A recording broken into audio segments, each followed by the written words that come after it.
Coming back to Ambani పెళ్లికి సంబంధించి అలాంటి లావు అంత పర్సనాలిటీ ఉన్న ఆ అబ్బాయిని పెళ్లి చేసుకోవాల్సినటువంటి అవసరం రాధికా మర్చెంట్కి ఏమొచ్చింది, ఇంక్లూడింగ్ ఆయన హెల్త్ కూడా బాగాలేదు కదా. ఇలాంటి ఒపీనియన్ ఇలా అది I think it's very obvious. ఇప్పుడు ద బెనిఫిట్స్ అవుట్వే ద అంటే మీరు అంటే ఇప్పుడు నాకు ప్రతి అమ్మాయికి ఇలాంటి వాడు కావాలని ఉండదు అనుకున్నది. ఒక నిమిషం, నేను అమ్మాయి గురించి మాట్లాడట్లేదు.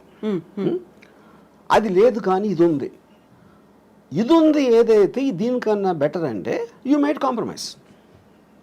యా, ఇది నేను జనరల్గా చెప్తున్నా. ఎగ్జాక్ట్లీ ఆ అమ్మాయి పర్టికులర్గా దేనికి అటాక్ ఆ అమ్మాయి నాకు తెలీదు. నేను అమ్మాయిల మైండ్ స్టేట్లో నేను లేను కాబట్టి I can't make a comment on her.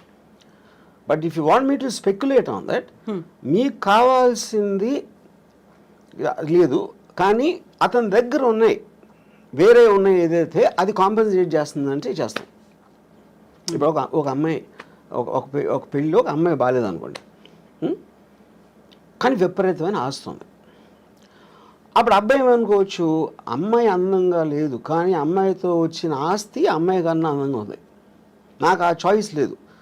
వీడికి కావాల్సిందేంటి, అమ్మాయి అందంగా ఉండాలి, ఆస్తి ఉండాలి అనే ఆప్షన్ దొరకనప్పుడు ఇక్కడ మీకు ఆస్తి ఎక్కువ అమ్మాయి ఎక్కువ అనేది వస్తుంది సజెషన్. వెయిటేజ్ ఎక్కువ. తర్వాత దానికోసం ఆడు అదేంటి అమ్మాయి అందాన్ని సాక్రిఫైస్ చేసి ఆస్తి అనుభవిద్దాం అనుకోవచ్చు, లేకపోతే ఇంట్లో ఉంచి నేను వేరే అమ్మాయిలతో ఉంటాను అని ఆడు ఇంకో ప్లాన్ చేసుకోవచ్చు, రకరకాలు ఏదైనా అవ్వచ్చు. But the point is all of us we will choose the options available to us. ఒక పేద ఇంటి అందమైన అమ్మాయి భార్యగా కావాలా, లేకపోతే చాలా రిచ్ పర్సన్ అందం లేని అమ్మాయి కావాలా అనేది అప్పుడు మీరు దేనికి ఎక్కువ వాల్యూ ఇస్తారన్న దాని మీద ఆ ఇండివిజువల్ మీద డిపెండ్ అవుతుంది. యా. సో ఇప్పుడు నాగ చైతన్య శోభిత మ్యారేజ్కి సంబంధించి కూడా ఎన్ని స్పెక్యులేషన్స్, అంటే వీళ్ళిద్దరి వల్లే సమంత కూడా విడాకులు తీసుకొని పోయింది, తను దూరం అవడానికి కూడా శోభితనే కారణం, ముందు నుంచి కూడా వీళ్ళకి రిలేషన్స్ ఉన్నాయి అనేది.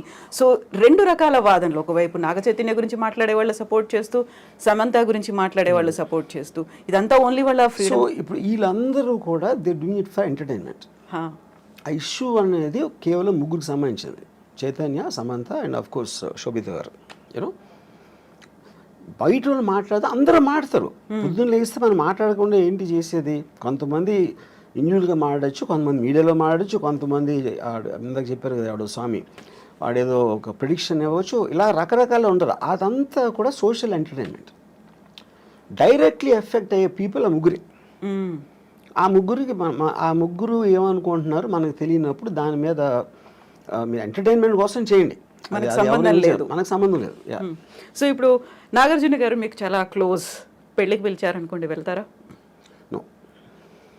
నాగార్జున కూడా పిలవడు ఇప్పుడు రారు అని అర్థమైంది ముందు నుంచి. నాకు పెళ్ళిళ్ళకి వెళ్ళటం one of the biggest issues ఏంటంటే అందరు నవ్వుతా మాట ఏం చేస్తున్నారు ఈ మధ్యన. నాకు అలాంటి కైండ్ ఆఫ్ ఫార్మల్ కాన్వర్జేషన్స్ అంటే నాకు చాలా చిరాకు పడుతుంది. అందుకని అలాంటి ఈవెంట్స్కి వెళ్ళను నేను ఎప్పుడు. నేను పెళ్ళిళ్ళకి, అదే చావులు కూడా వెళ్ళను. సేమ్ పెళ్ళిళ్ళకి చావులకి రెండు ఒకటే నా దృష్టిలో. చావుల్లో కూడా అందరూ మాడిమోహం పెట్టుకుని ఎలా పోయారు ఏంటో అసలు ఇప్పుడు అనుకోలేదండి, ఈ డైలాగులు అన్నీ అనాలి. సేమ్ స్టాండర్డ్ డైలాగ్స్ ఉంటాయి.